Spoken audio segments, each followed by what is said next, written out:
Welcome back to Thursday night on the PPR channel. You are tuning in for Southern Discomfort, and I am your host, the paranormal pastor, Ezekiel Kincaid, and by my side is my beautiful fiance, Bethany. How are you tonight, baby? I'm good. You know, the picture of you at the beginning, it looks like somebody photoshopped your face onto someone else's body. I don't know. Maybe it's the way you're standing. It's just the way you're standing. Maybe they did. But we did my intro.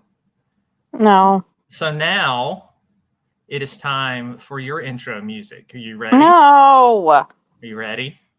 Here we go.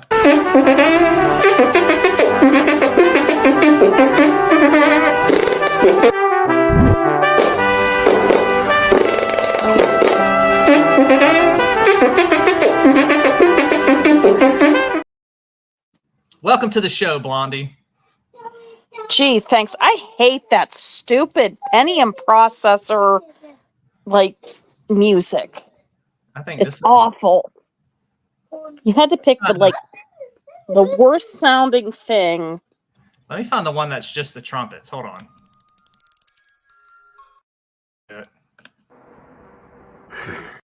I think it's on one of the other ones.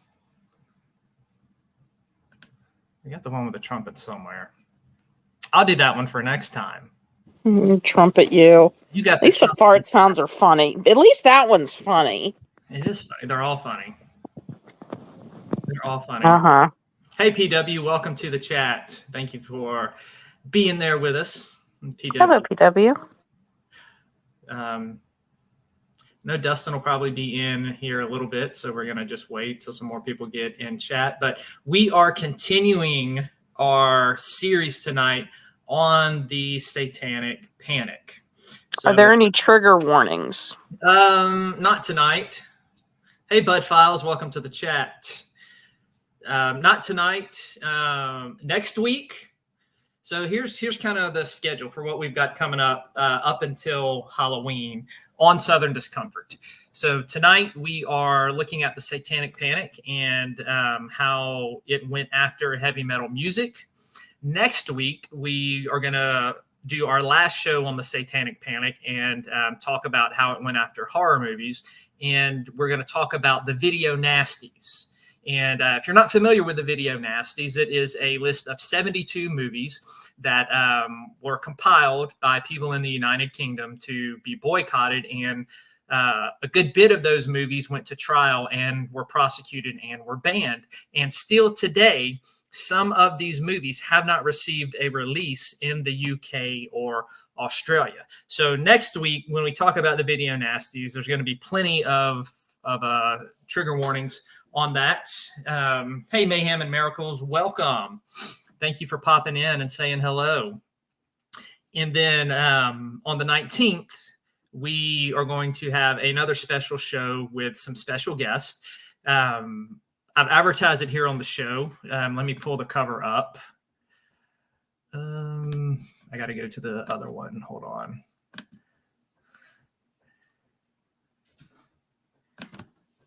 I have a story in, speaking of heavy metal, right? I have a story in this tribute, an anthology tribute to Black Sabbath, where a bunch of authors have gotten together and we're doing this for charity, and the funds are going to the Dio. All of y'all remember Dio, the band, to their cancer fund to help people with cancer. And so we've all gotten together and we've written some stories that are inspired by Black Sabbath songs. So on the 19th, I'm gonna have a couple of the authors on here with me. Also, the editor and the brainchild behind this, JC Masick, will be on as well. So we're going to be talking about the book. We're going to be talking about the songs that we wrote about, what inspired them, how we came up with our stories, and also talk about some of these authors' other works, and giving them a chance to let you know some of the stuff that they have out there. Then, starting on September 26th, PPR is doing our countdown to Halloween. So each week on Southern Discomfort up to Halloween, we are going to be giving you our top 10 movies in certain categories of horror. So we're going to be giving you our top 10 vampire movies, our top 10 werewolf movies, our top 10 ghost movies, our top 10 demon movies, our top 10 slashers, and our top 10 creepy dolls. So that is all coming up on Southern Discomfort. And we're still going to be doing Immortal Shadows and covering the book of Revelation on Sundays. So that's what you can expect here over the next couple of months on the channel and on the shows. So let me just check chat again, see if we had anybody. Sorry about that. I had to tuck some little ones in. What did I miss? Nothing. I was just going over what's coming up on the show. Okay. That was all. I'm going to switch back to the other background. It's not any different, but the colors are... Yeah, PW, I was doing the same thing, trying to put my little ones to bed. I can't scroll. I'm having technical difficulties here. Did you tell everybody that you and I have started watching some of these video nasties? No, I didn't. But there are some that I haven't seen yet. So Bethany and I are in the process of watching some of these. So some of these should be banned just because they're that stupid. Like a lot of them, really aren't good. Let's put it that way. Yeah, it's not that. Now, some are really offensive. We will have so many trigger warnings when we talk about them. And then others, they should just be banned because they're just that stupid and hard to get into, hard to follow. Yeah. Yep. But because I told Bethany, I said, there is no way I am going to do a show on the video nasties when I have not watched every single one of them. So there's a handful of them I have not seen. So I am watching those. We're obviously not going to cover all 72. There are some that are very popular. We're going to list them all, but like a lot of the popular ones that people have seen and are familiar with, like Evil Dead, The Burning, we'll mention those. We're not going to go into them. We're going to talk about some of the ones that are less popular and more highly offensive. Yes. So some are just, oh gosh, are they awful? Oh yeah. Yep. And some, oh yeah, just so offensive. One of those, oh my gosh. So yeah. But tonight, Satanic Panic, are we doing... So what exactly are we covering tonight? We are going to look at how the Satanic Panic went after heavy metal music. So that's what we have coming up here, and we'll get into that in just a minute. Oh, Dustin is in the chat. Hey, buddy. Welcome. He's been in the chat. I must have missed it because I hadn't been looking at it. I've been talking. Hey, Dustin. I found this in here. I'm going to play this. Bethany and I were laughing at this. Am the darkness in your dreams.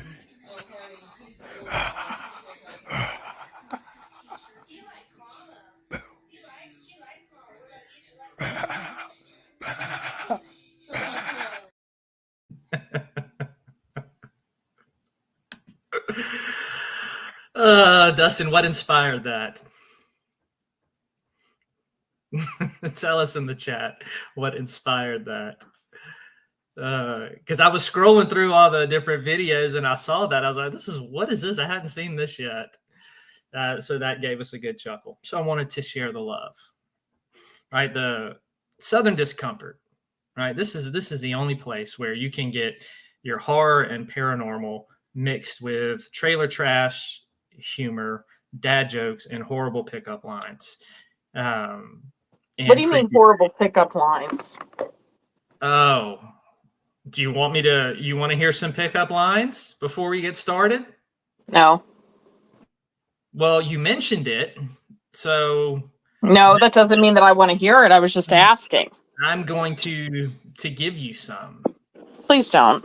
No, I am. No, please, no. Yeah. No. Hey, Beth. No. What? Are you a campfire? Because you're hot and I want s'more.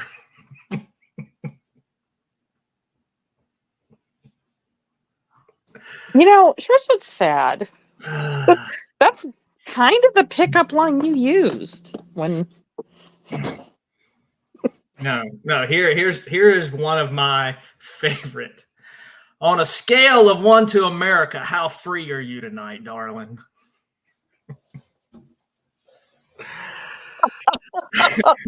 Oh my gosh! That just would tell me everything I would need to know about you in 5 seconds. Like, you want another redneck one? No, but go ahead. I wish I was Matthew McConaughey, because girl, you are all right.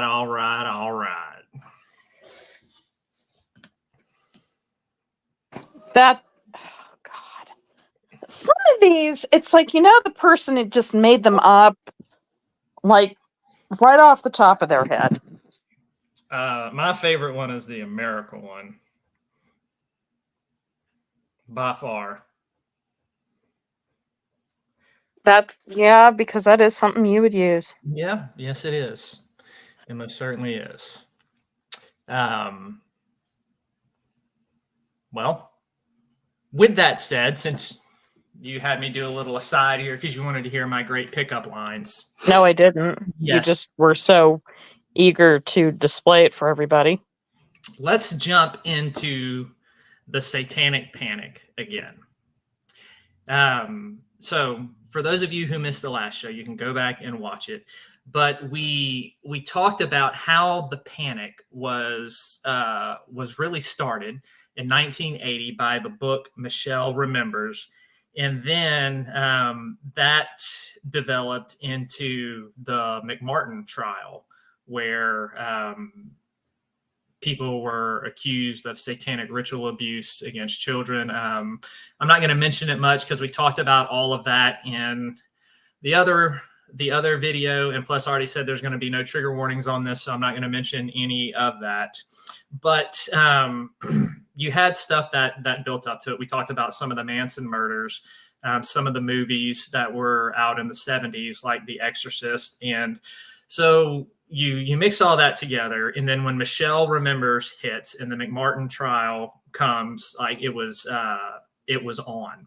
And you had all of these groups start coming together, psychiatrists, law enforcement, religious groups, and it just started to take everything by storm. And the big alarm bells, right, were the McMartin trials. And with all of the accusations, and we talked about how, that trial went on for 7 years. It was one of the most expensive trials in the United States, and it ended with no prosecutions whatsoever.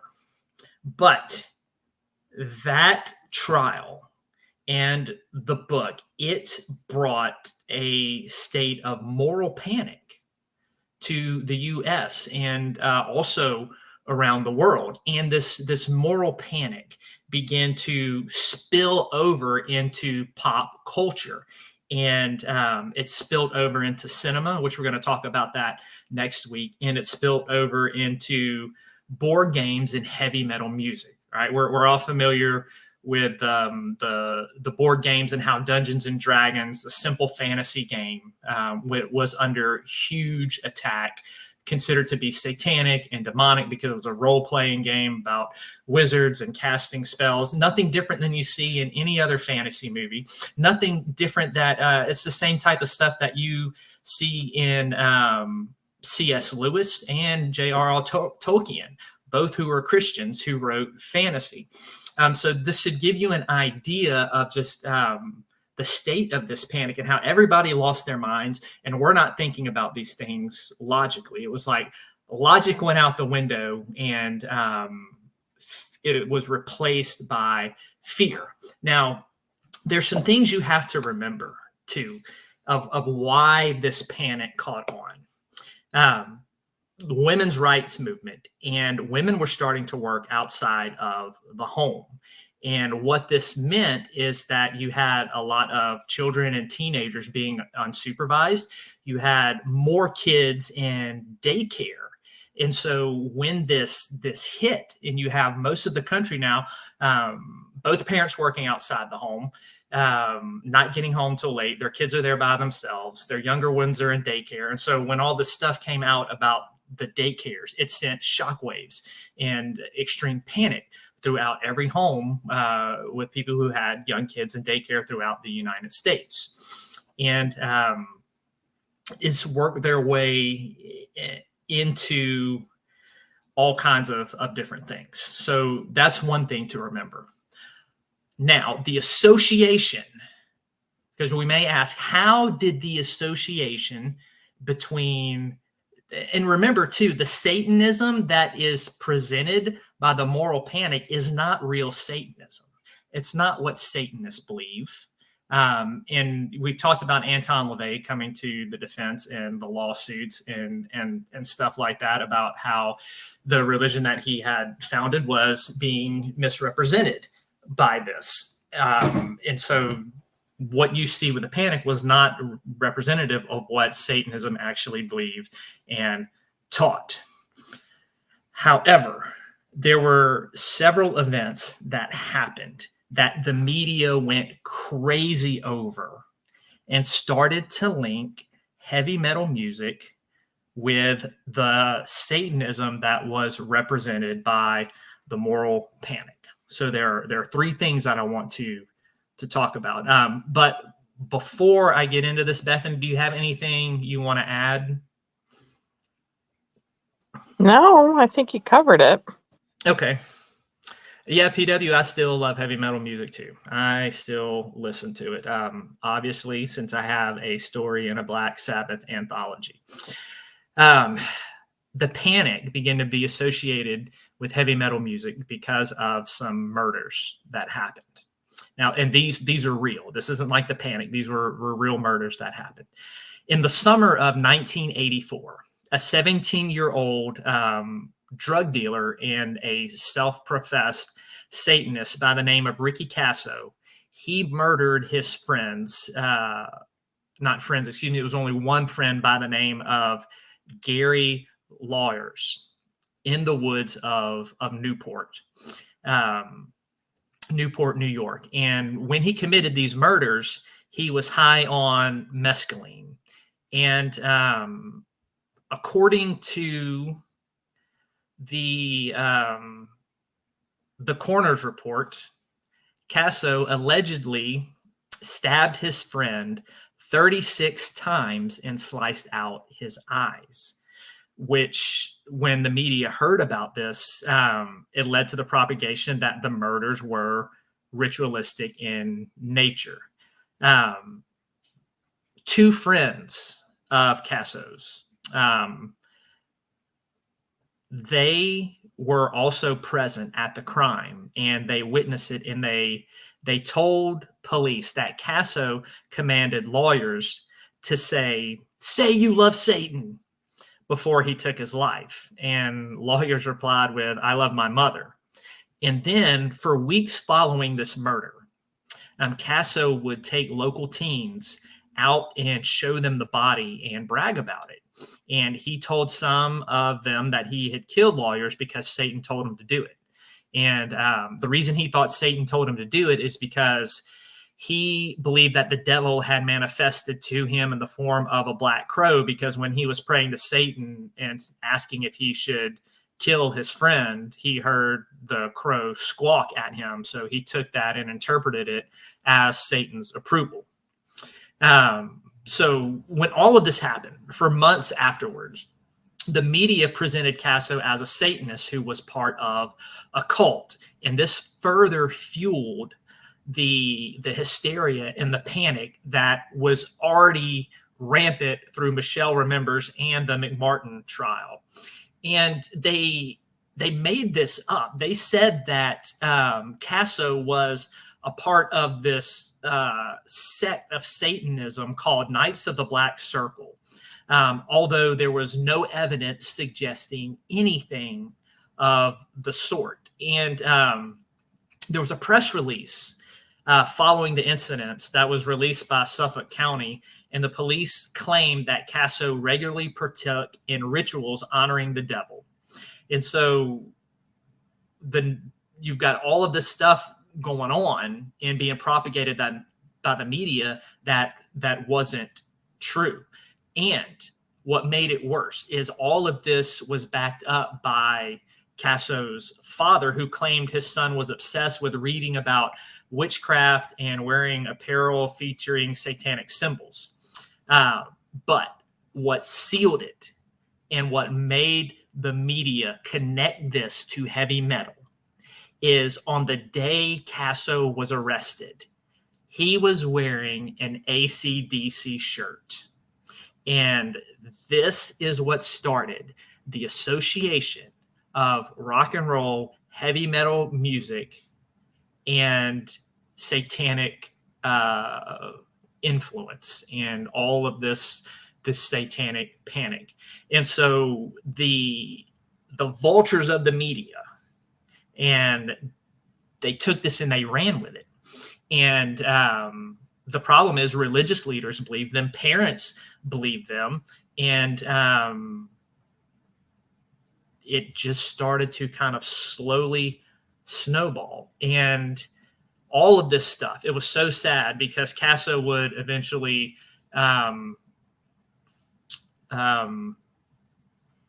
off himself in prison under 48 hours later. Casso was not only an AC/DC fan, he was also Ozzy Osbourne and Judas Priest fan. And so the media found this out, and they started immediately saying that it was the heavy metal music, AC/DC, Ozzy Osbourne, Judas Priest, that made him out to commit these heinous crimes. That's one thing. The next thing is all of you remember Geraldo Rivera, right? In 1987, he released a documentary. It's 3 hours long. And I remember this as a kid. Okay, so y'all have to remember, I was a child of the 80s, like a lot of you watching are, and I grew up in the panic.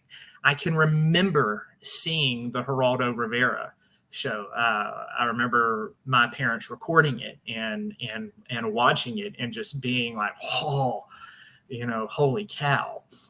And this documentary was called Devil Worship: Exposing Satan's Underground. And you can still find it on YouTube. Now, in 1995, Rivera came out and apologized for it and for the lies and the slander and everything that was involved with it. But the damage had already been done. But in this particular documentary, it shows metalheads, right? People who like heavy metal music, that would be myself included, as blood drinking, grave robbing, sacrilegious wackos and hooligans and scum. And it went on to discuss several other murders involving young people linked with devil worship. Another murder and Geraldo talks about this on his show, was a 14-year-old by the name of Thomas Sullivan, and he stabbed his mother to death. And he just so happened to be a Black Sabbath fan. And so, again, because he was a Black Sabbath fan, then heavy metal music must have made him do it. Now, here's the thing, right? They didn't even think to look into mental health issues, home life, anything surrounding what other things could have led to this. No, the media immediately jumps on heavy metal music. Now, on this particular broadcast, the Geraldo Rivera documentary, Ozzy Osbourne comes on that show. He appears as a guest via satellite, and they ask him about the connection between his music and the number of crimes that had been mentioned. And it's very frustrating when you go back and watch this, because Ozzy is like cut off and dismissed before he can even give a substantial defense on how this is just a bogus link to connect these two. So you can find that on YouTube. And if you really want to understand the moral panic, that is a good place to start. Later on in the 80s, there was a Christian documentary that came out in 1989 called Hell's Bells. It's a 3-hour-long diatribe against heavy metal music. And it's just, you know, they start saying how AC/DC stands for Against Christ, Devil's Child. How if you flip Dio's album upside down, it reads devil. And it was just all of these bogus connections. And they were accused of subliminal messages like backmasking, all of this stuff. So you had the Geraldo Rivera, you had the Hell's Bells documentary. All of this was just feeding into this propaganda. That's really what it was. This was all propaganda that was being thrown out. Trying to think where I want to go next. Bethany, you have anything to add while I'm thinking about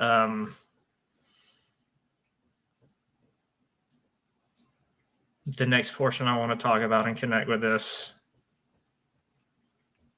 No, you're covering it pretty well. That's why I'm quiet. It bears to mention another thing I thought about in the mid 80s. I think it was 1985. There was a lawsuit against Judas Priest. 20-year-old James Vance tried to sue Judas Priest. And here's why. After a heavy night of partying and drinking, Vance and his 18-year-old friend, Raymond Belknap, after they'd been partying and drinking, they went to a local playground and tried to off themselves. Belknap died. Vance survived. And he ended up filing a lawsuit against Judas Priest, claiming that the subliminal messages within their Stained Glass album drove him to the act. So this, there was never any legal or illegal action taken. Judas Priest, they were able to avoid the responsibility. But again, this was enough for concerned parents to, again, make that link and demonize heavy metal music as promoting the type of Satan worship that was all over the Satanic Panic, and the subliminal messages promoting self-harm and things of that nature. Another thing. Okay, now remember, this is all starting to snowball. In 1985, after this happened with Vance, there was a committee that was formed called Parents Music Resource Center. Now, all of you who grew up in the 80s, and Bethany and I were talking about this earlier, you may or may not remember Tipper Gore. Very ultra right-wing conservative. He was the one who spearheaded this. Tipper Gore is going to come into play when we talk about Twisted Sister here in just a little bit. So Tipper Gore and this Parents Music Resource Center, the PMRC, they made up a list of songs that they deemed inappropriate, called the Filthy 15. So in horror movies, you got the video nasties, and in rock, you've got the Filthy 15. And it was used to serve as a sort of a template for any type of proposed legislation regarding how albums should be rated, whether they would need extra warnings if the content was deemed inappropriate. And some of the songs on here, I want to read you some of them. They're 15, and 9 of these were metal. And I'm going to make a point here because you're going to see how stupid this is. Judas Priest, Eat Me Alive was on there. Motley Crue's Bastard. AC/DC's Let Me Put My Love Into You. Twisted Sisters, We're Not Gonna Take It. Wasp, Animal. Def Leppard's High and Dry. Merciful Fate's Into the Coven. Black Sabbath's Thrash. And Venom's Possessed. Now, think about this for a second. AC/DC. All right, this is supposed to be a thing against songs and the occult and everything. They really missed out on capitalizing this. Like, why pick this AC/DC song when you had Highway to Hell and Hell's Bells, which were way more popular than Let Me Put My Love Into You?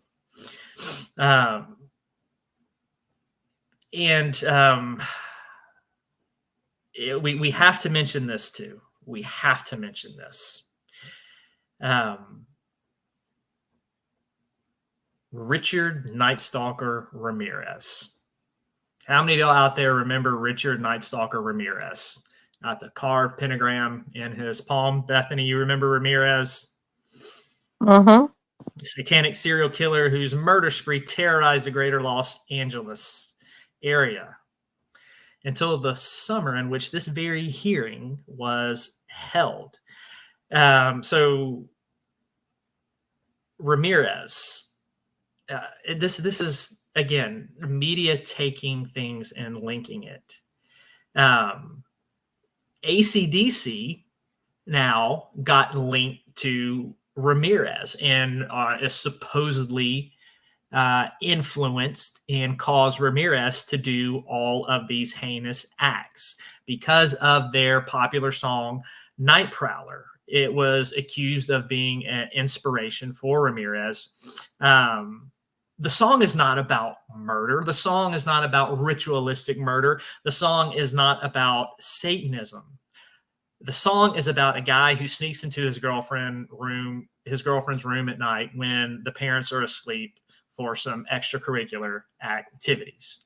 But the scapegoat-hungry media in the 80s needed heavy metal to blame and connect, so they ended up linking this song and blaming the Ramirez murders on AC/DC, which, again, at this point, they were saying AC/DC stood for Against Christ, Devil's Child. And they milked this for all it was worth. So let's get back to the Filthy 15. I said that just to let you know AC/DC didn't go unscathed through all of this. During the Senate hearings, some of heavy metal's most controversial figures at the time appeared in court to defend heavy metal. Frank Zappa appeared. Frank Zappa comes nice and dressed up in this suit. And then you can find this on YouTube. If you go back and watch it, right, Dee Snider appears, and Dee Snider comes out looking like the dude just woke up out of bed, looking like he just stepped off of a tour bus or something like that. And everybody's thinking like, oh, what's this guy going to say? And Dee Snider gets up there, and his rebuttals are just fantastic. And it's so funny because Al Gore was involved in this as well. And it's funny to watch Al Gore just fuming at Snyder's criticism. One of the things Snyder says is he talks about the Declaration of Independence and claims that it was more violent than anything you would hear on a Twisted Sister album. And that seemed to really tick some people off. Again, I would encourage you. You can find it on YouTube, so go back and check it out. It's great. Another person, King Diamond. He is was a actual Satanist, and he was part of the Church of Satan. He is the part of Merciful Fate, and they wouldn't even give this guy, they didn't even give him the chance a day. I mean, he was already a card-carrying member of the Church of Satan, so he was immediately written off and wasn't given a fair shot to explain anything. If you look at Merciful Fate's lyrics, right, they are heavily influenced by horror films, and they are influenced by the occult, but nothing in there is anything to the links of what they were trying to be associated with these different types of murder and ritualistic abuse and things like that. And then they went after Venom. And the funny thing about Venom, like nobody took the PMRC seriously. It was just a big joke to them. And Venom was kind of making a joke like, man, you picked that song. We got a lot worse songs that you could have picked from. We're kind of insulted that you picked this one when we wrote some stuff that's, a little bit more in your face and controversial. So that was coming from Sam Dunn, who was part of the band. That was in an interview that he had done.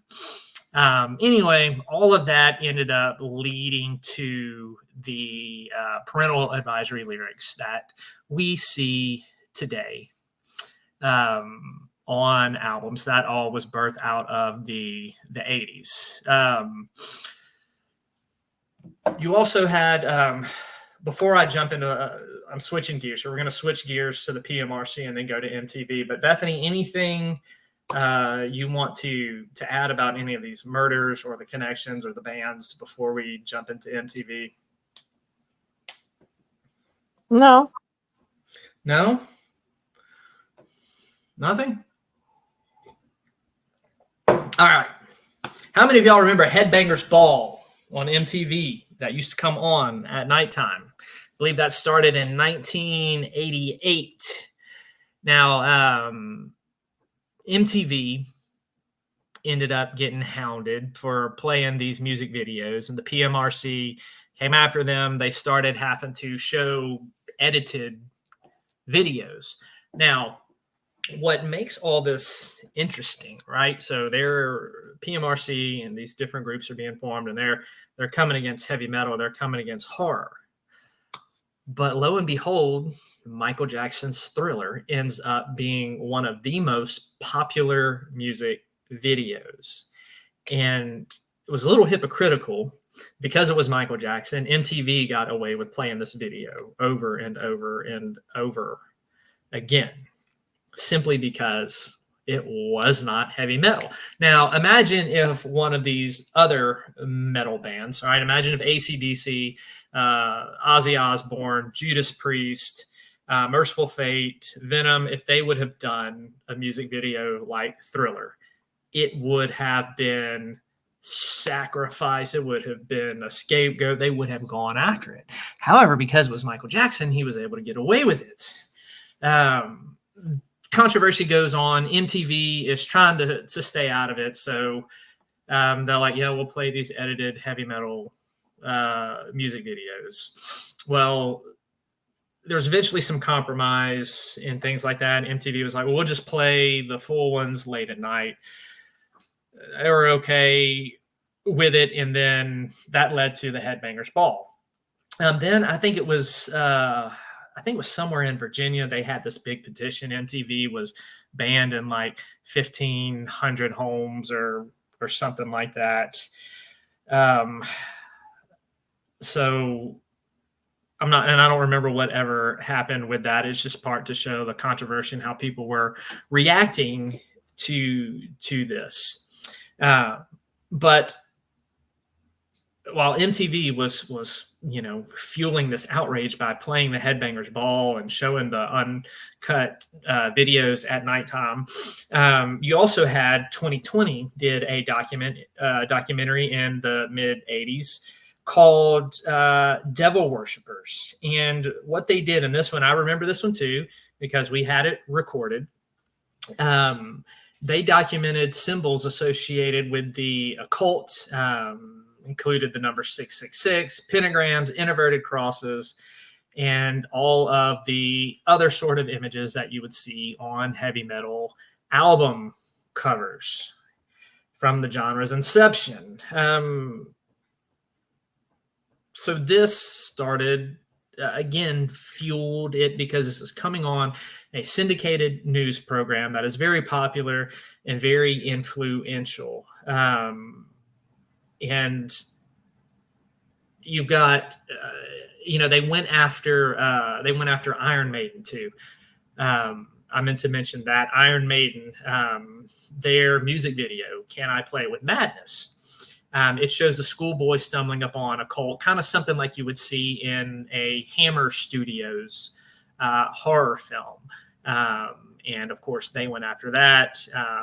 They went after Ozzy's Mr. Crowley, which that one is more understandable if you know anything about Aleister Crowley. So again, more and more and more attacks on heavy metal music.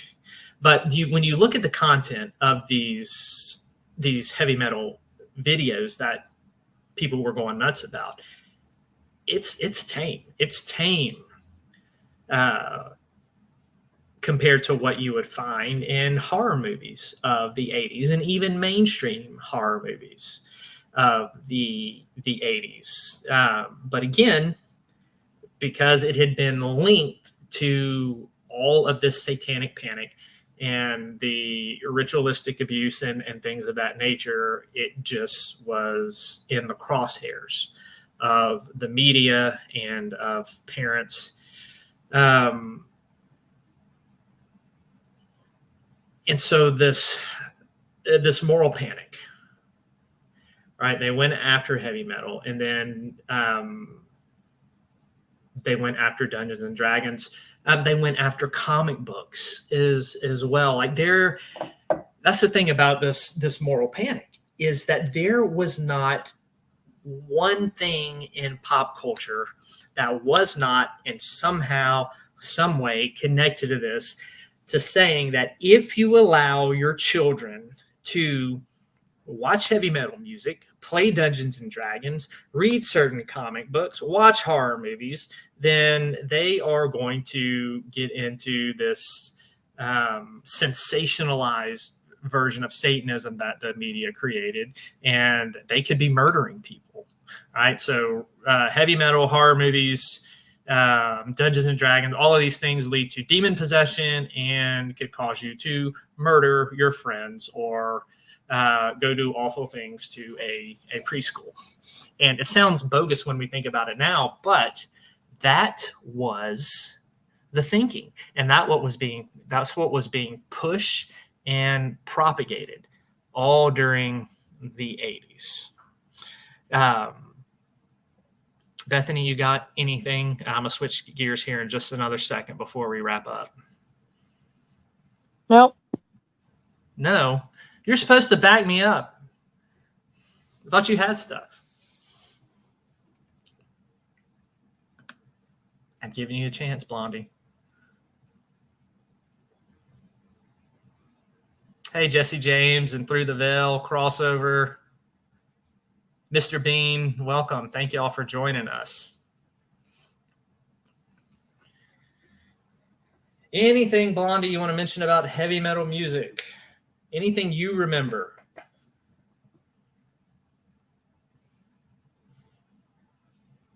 Before I get into some personal experiences. Okay, she must be putting her kids to bed or something.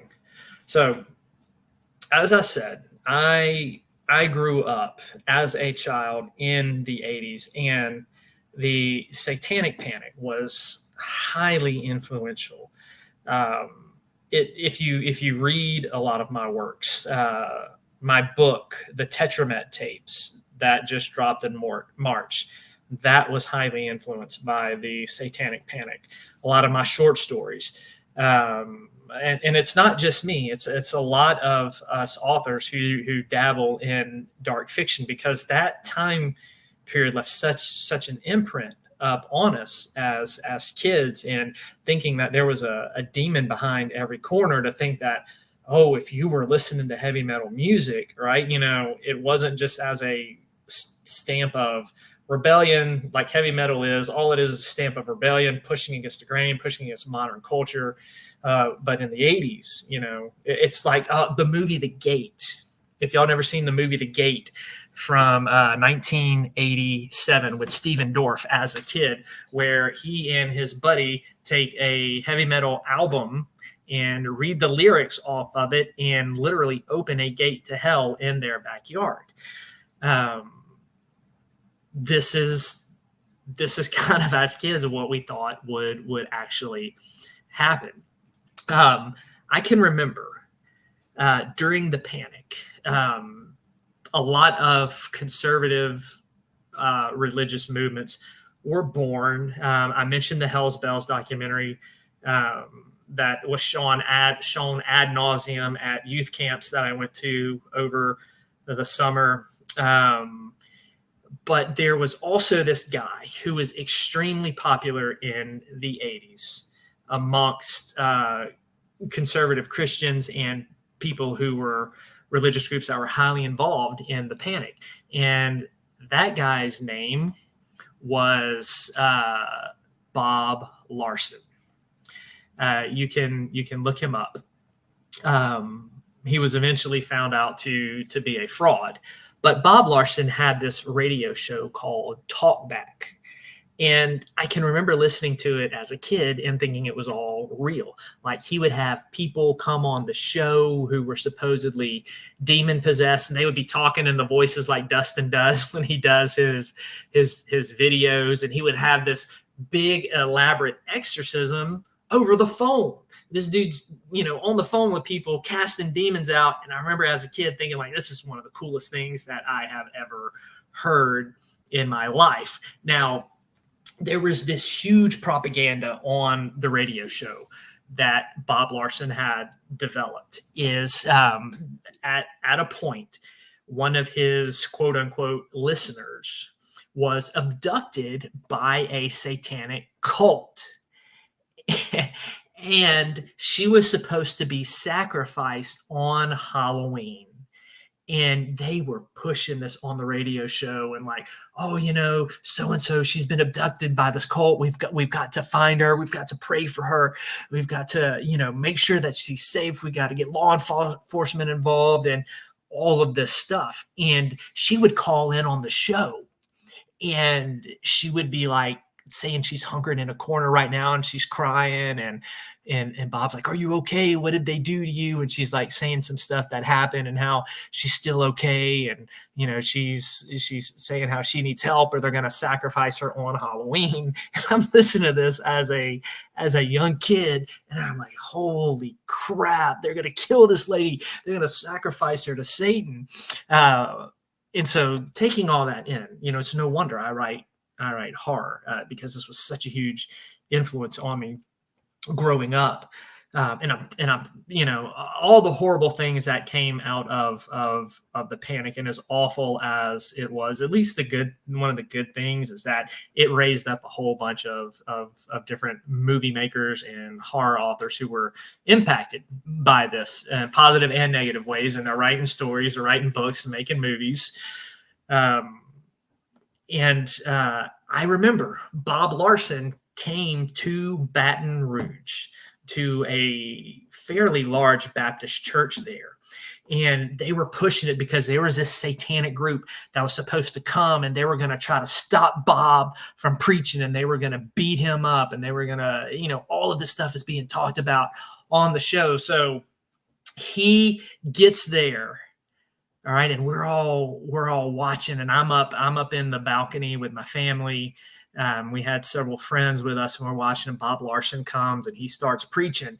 And as soon as he gets into the sermon, impeccable timing, lo and behold, here comes the satanic cult members marching down the aisle, and they sit right in the front row. And, they're dressed in all black. They dress like how I dress now, and they got long hair and piercings and everything like that. Hey, Chris, I see you on Facebook over there, my man. Thank you for watching Through the Veil. Congratulations on the book too. So I'm sitting here watching this satanic cult, comes in, and I'm like watching with anticipation, like, are they going to go up there and try to take Bob Larson down? But he had like some security guards there, and like they're like heckling him and saying all kinds of things. And they're like, "Hail Satan," and all of this different stuff, and putting on a big show. And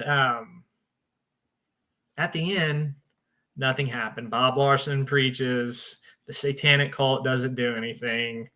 There were no exorcisms, right? On some of the things that Bob does and some of his events that were recorded, there were fake exorcisms and stuff like that.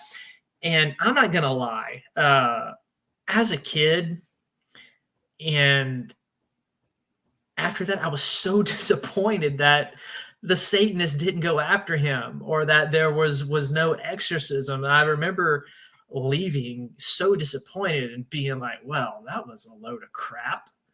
That was a waste of time. Like, there were no exorcism. The satanic cult didn't really do anything other than, just heckle him just a little bit. So I was really disappointed, but that didn't stop me from listening to Bob Larson. But as I grew older and, a teenager, and started looking at this and studying this, and looking more into Bob Larson, it became so evidently clear that this dude was a phony, and he was eventually busted as such, which, as a Christian and as a minister, that really angers me nowadays, that people use the gospel for propaganda, that the fakeness, and using it for show and money or whatever to push their on agenda. So while it influenced me as a horror author, there's a different part of me that looks back at that and is extremely angry that someone would defile the name, the holy and precious and beautiful name of Jesus in the glorious, beautiful gospel, and use it for something so underhanded. Like, it's making me mad right now just thinking about it. And so there's part of me that, I have this love-hate relationship with the Satanic Panic, because it influenced me as a horror author, but just the way that heavy metal bands were treated. Michelle remembers all these other lives that were ruined, the way Christianity treated people and was done, and how the gospel was used as propaganda and as something to jump on, and so that these ministries could make money and run with it. It angers me. It still angers me to this day. So I have very mixed emotions when it comes to something like the Satanic Panic. So that, my friends, is just a little bit of the background of how the Satanic Panic got linked with heavy metal music. Next week, we're going to look at how the Panic went overseas and was viewed in the UK, and how the UK came up with the list of the video nasties. So I am really looking forward to next week's subject matter. I've always wanted to do a show on the video nasties, and this was the perfect time to do it. So I am really, really excited about what we're going to be talking about next week. I'm sorry I talk so much, Blondie. Hey, yeah, Through the Veil, I did. I see some pea soup, right? I was hoping for something, man. I wanted to see somebody fall on the ground and writhe and scream and cuss and yell and everything like that, but nothing to that extent happened. Yes, Through the Veil, video nasties. The Video Nasty, they were a list of 72 movies that were banned in the UK, and several of these were taken to trial and prosecuted, and some of them still to this day have not received a full release in the UK or Australia. So we're going to get into those next week. I'm going to give you a list of all 72 movies. Several of them you will be familiar with, and we're not going to spend time on the popular ones. I want to bring to light some of the ones that have not been watched a lot and are not as popular, but that I think are more would be considered highly offensive than some of the main ones on that list, like Evil Dead and The Burning, and some more popular ones. I'm not going to give it all away, but we're going to be looking at the video nasties coming next week. Mondo Cane is not on the video nasties list, but it is stuff along that nature. If you've heard of Faces of Death, Faces of Death is one of those supposedly what we would call nowadays a mockumentary. And so Faces of Death would be something along the lines of Mondo Cane that is on that particular list there. And we'll that's one of the more popular ones, which if you have Shudder, Faces of Death is on there. And in a lot of these video nasties, if you live in the US, you can find almost all of them to watch if you're interested in seeing it. And you can go back and watch and look and question, why was this banned? And that's what Bethany and I do when we go back and watch them, is look at it and say, okay, why was this particular movie banned? What in this movie was so offensive that they felt like it needed to be banned? Now, a lot of these movies were straight to VHS releases, because that was kind of the big thing in the day, because the MPAA, and I'm giving you all this now just to prepare you for next week. The MPAA in the 80s really cracked down on horror movies, as you can understand, with the Panic. They butchered the Friday the 13th movies. You watch interviews with Tom Savini, who did a lot of the makeup effects for the Friday the 13th movies. He's really frustrated and agitated that he spent all of this work on special effects only to have them cut and not be allowed in the final releases. And the thing that's frustrating about the Friday the 13th movies is that all of that footage, the reason that you have never seen released, except for the first one, the reason you've never seen released a Friday the 13th, any of the sequels, in an uncut version, is because all of that film was messed up and lost. So we will never get to see the Friday the 13th uncut with the special effects in the way that Tom Savini had originally wanted them. And as somebody who is into film, that is very frustrating and disappointing.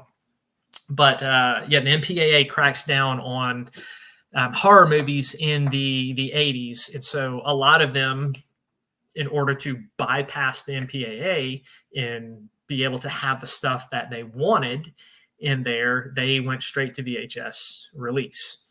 And so a lot of these VHS releases were banned overseas and in the UK, but not so much here in the States, because I can remember as a kid going into the video store and seeing Evil Dead, seeing The Burning, seeing Last House on the Left, seeing I Spit on Your Grave, seeing all those VHS tapes there, which by that time they were already banned overseas. So we will be getting into the video nasties for next week. Sunday night, I will be back. We are getting into Revelation. We're going to continue our study. We will be in Revelation 16. We're going to look a little bit at 15 because it's a very short chapter, and then jump into 16. And we're going to set the stage for getting into the 7 bowls of God's judgments, and we're going to talk about the 7 bowls eventually. Not sure how many shows that's going to take. I know when we did the seals and the trumpets in the past, it took a couple shows to get through them. So I'm probably planning on at least 2 shows on Revelation 15 and 16 about the bowl judgments. So we'll be doing that Sunday night at 8 o'clock. So come join us for there if you are around. Through the Veil, Faces of Death is on YouTube as well. Now, Faces of Death, they released a bunch of sequels. I would like to find the sequels and then they had a bunch of knockoffs like Traces of Death and different things of that nature. I can remember going through the video store and renting absolutely every single one of them because, as a teenager, I thought they were real. I thought you were seeing real things. Come to find out, right? Found out years later it was all fake. Very disappointing. But yeah, I know some of the Faces of Death are not worth seeing because all they are is like a compilation of the first 2 movies. But I would like to see if I can find some of the latter ones and watch them, because I haven't seen. I think there were a total of 6 Faces of Death. The only one that I have watched in recent years, and I just watched it a few weeks ago when it was released on Shudder. The first one, I haven't seen 2 through 6 since I was in high school. So I want to try to find those and go back and watch them just to remember what they were about and how everything was laid out, and which ones were, more of the compilation of taking from the other 2 movies and just putting it the best scenes of all of it together. So I will go on a search for those. And if anybody can find a place to watch and get Faces of Death 2 through 6, please let me know. You can email me at my name, EzekielKincaid@gmail.com. So let me know. I'd like to be able to find those. But that is all I have for you tonight. Satanic Panic and heavy metal music. We will be back Sunday with Immortal Shadows and Revelation. And then next week, we will pick up on the video nasties. I'm not sure what happened to Bethany. Either she is working and getting the kids down, and or her internet's acting up. So Through the Veil, YouTube. I haven't checked YouTube in a hot minute for them. You found some of the other Faces of Death on YouTube? Is that what you're saying? I'll let you answer before I close out the show because I want to know.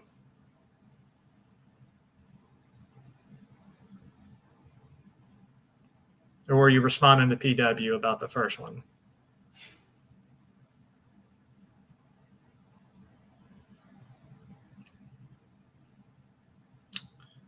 Okay. All right. Yeah, they're on YouTube. Okay.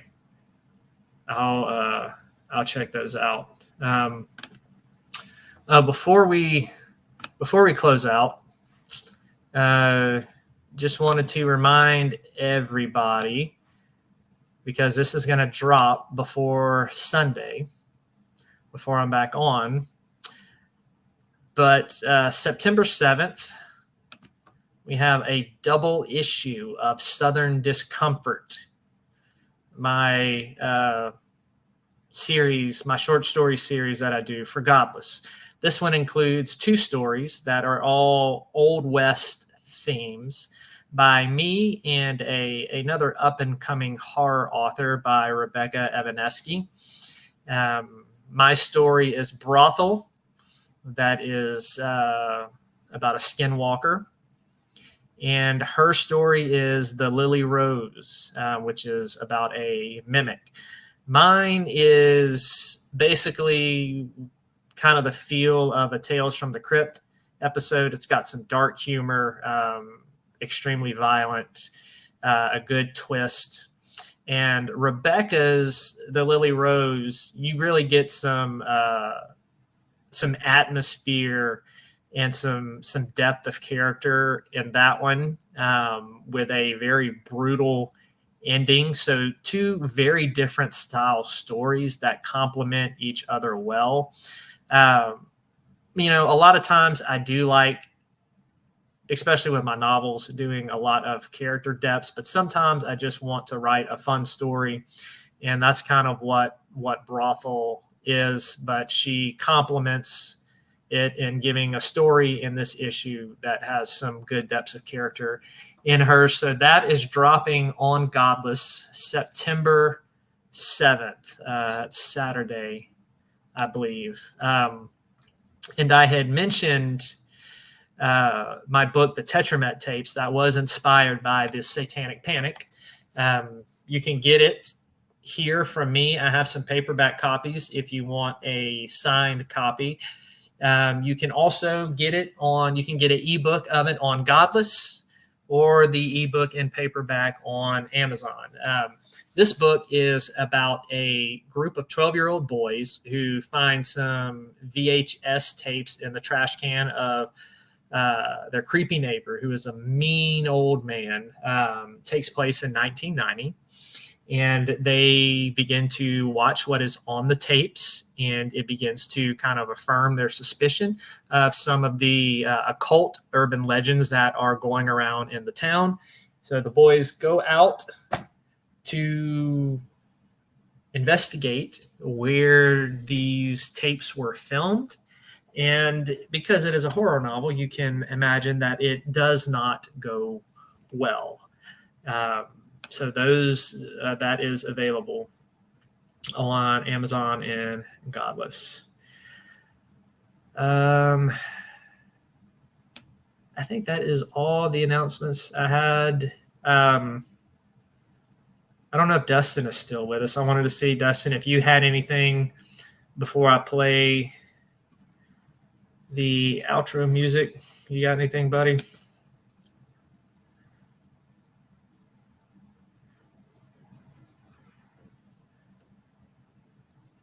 Wait for Dustin to respond.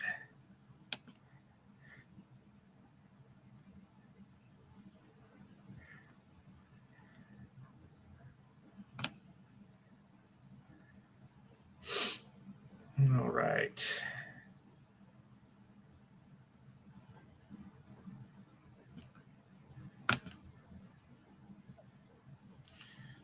All right. I guess Dustin is tied up right now, but I'll be back Sunday. If Dustin has any announcements, we can talk about it then.